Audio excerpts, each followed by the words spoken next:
सर्वेभ्यो नमो नमः। बच्चों, आप लोग अपने अपने घरों या विद्यालयों में प्रार्थना तो अवश्य ही करते होंगे। प्रार्थना सभी को अच्छी लगती है। बच्चों, आज इस वीडियो में मैं आप लोगों के लिए एक बहुत ही मधुर और सुंदर भावों से युक्त प्रार्थना लेकर आई हूँ। यह प्रार्थना न केवल मधुर और सुंदर भावों से युक्त है, बल्कि इसमें जीवन का एक गूढ़ रहस्य छुपा हुआ है, जिसे जानना और समझना हम सभी के लिए बहुत ही आवश्यक है। बच्चों, उस प्रार्थना का नाम है वंदना, जिसे आज हम लोग पढ़ने वाले हैं। इस वंदना के श्लोकों में उपेंद्र वज्रा छंद है, और जहाँ छंद होता है वहाँ सस्वर वाचन या गायन अवश्य ही होता है। अतः हम लोग इस वंदना का अभ्यास सस्वर अर्थात गा कर करेंगे। पहले मैं वाचन करूँगी, मेरे बाद आप भी इसे शुद्ध उच्चारण के साथ दोहराने का प्रयास करेंगे। तो चलिए शुरू करते हैं। त्वमेव माता च पिता त्वमेव बन्धुश्च सखा त्वमेव विद्या द्रविणं त्वमेव सर्वं मम देव त्वमेव सर्वं मम देव। अब एक बार आप भी मेरे साथ गाइए। त्वमेव माता च पिता त्वमेव बन्धुश्च सखा त्वमेव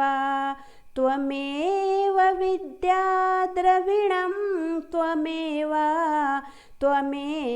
सर्वं मम देव त्वमेव सर्वं मम देव। धन्यवाद बच्चों। अब चलिए हम लोग इसके अर्थ एवं भाव को समझते हैं। इसके लिए सबसे पहले हम लोग इसके शब्दार्थ को समझेंगे। त्वमेव, इसका अगर विच्छेद करेंगे तो होगा त्वम धन एव। त्वम का अर्थ होता है तुम और एव का अर्थ होता है ही, तो त्वमेव का अर्थ हो गया तुम ही या तुम ही। इसे हम लोग दो तरह से लिख सकते हैं, तुम ही, या संयुक्त करके लिखेंगे तो होगा तुम ही, यू ओनली। एव का अर्थ होता है ही, मस्ट। माता अर्थात माँ या जननी, मदर। च अर्थात और, एंड। पिता यानी कि पिता या तात, फादर।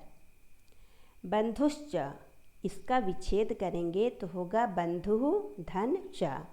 बंधु का अर्थ होता है भाई बहन या सगे संबंधी, और च का अर्थ होता है और, तो बंधुश्च का अर्थ हो गया रिलेटिव।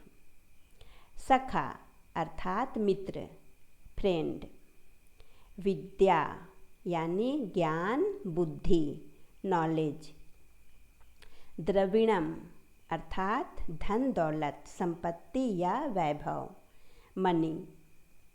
सर्वम यानी सब कुछ, एवरीथिंग। देवा, यह संबोधन सूचक है। इसका अर्थ हुआ देवों के भी देव, ईश्वर, सुप्रीम गॉड।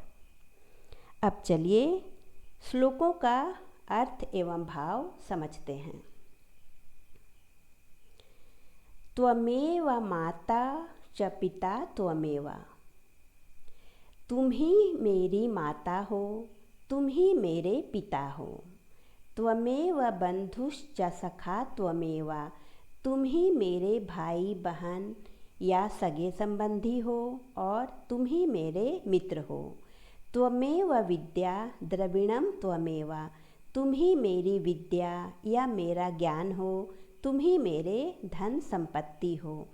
त्वमेव सर्वं मम देव देवा, हे देव तुम ही मेरे सब कुछ हो।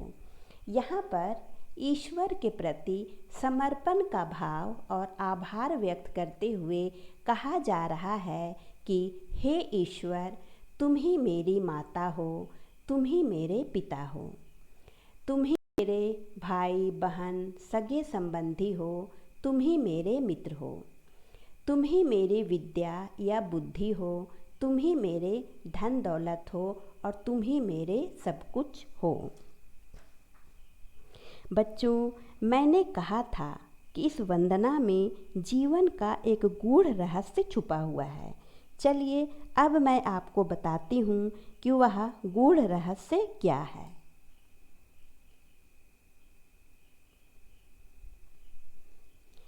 इस वंदना में आप देखते होंगे कि यहाँ पर कहा जा रहा है त्वमेव माता च पिता त्वमेव। ईश्वर को सबसे पहले माता कहा गया है, उसके बाद पिता, पिता के बाद बंधु और बंधु के बाद सखा, सखा के बाद विद्या और सबसे अंत में द्रविणम, यानी कि सबसे पहला क्रम जो है वह माता का है। प्रथम बिंदु माता, यानी कि प्रथम स्थान में माता, उसके बाद पिता का क्रम है, फिर भाई बहन सगे संबंधी, उसके बाद मित्र, फिर विद्या या बुद्धि और सबसे अंत में धन दौलत का स्थान आता है। तो यहाँ पर बच्चों व्यक्तियों और वस्तुओं का जो क्रम रखा गया है वह उसके महत्व के आधार पर रखा गया है। कहने का तात्पर्य है कि किसी भी व्यक्ति के जीवन में माता का स्थान सबसे ऊपर होता है, सबसे महत्वपूर्ण होता है। अगर व्यक्ति के पास माता है तो वह व्यक्ति कभी भी असहाय नहीं होता है। अगर माता नहीं है तो उसके बाद पिता काम आते हैं, और अगर माता पिता दोनों नहीं हैं तो फिर भाई बहन और सगे संबंधी काम आते हैं। अगर वो भी नहीं है तो फिर मित्र काम आता है। अगर व्यक्ति का कोई भी नहीं है, यानी कि माता पिता भाई बहन सगे संबंधी और मित्र भी नहीं है, तो फिर उसका ज्ञान, उसकी विद्या और उसकी बुद्धि काम आती है। अगर व्यक्ति के पास वह भी नहीं है तो अंत में उसे धन दौलत का सहारा लेना पड़ता है, यानी कि धन दौलत का स्थान सबसे अंत में रखा गया है। लेकिन आज के युग में व्यक्ति हर रिश्ते नातों को दरकिनार कर धन दौलत को ही सर्वोपरि मान बैठा है, जो कि गलत है। हमें ऐसा नहीं करना चाहिए, बल्कि इस वंदना में आए हुए व्यक्तियों और वस्तुओं को क्रम के अनुसार उसके महत्व को समझकर उसका सम्मान करना चाहिए। केवल धन दौलत के पीछे नहीं भागना चाहिए। तो बच्चों, आशा है आपको इस वंदना का अर्थ, भाव और इसमें छुपा हुआ रहस्य समझ में आ गया होगा और आप इस पर अमल अवश्य ही करेंगे। धन्यवाद।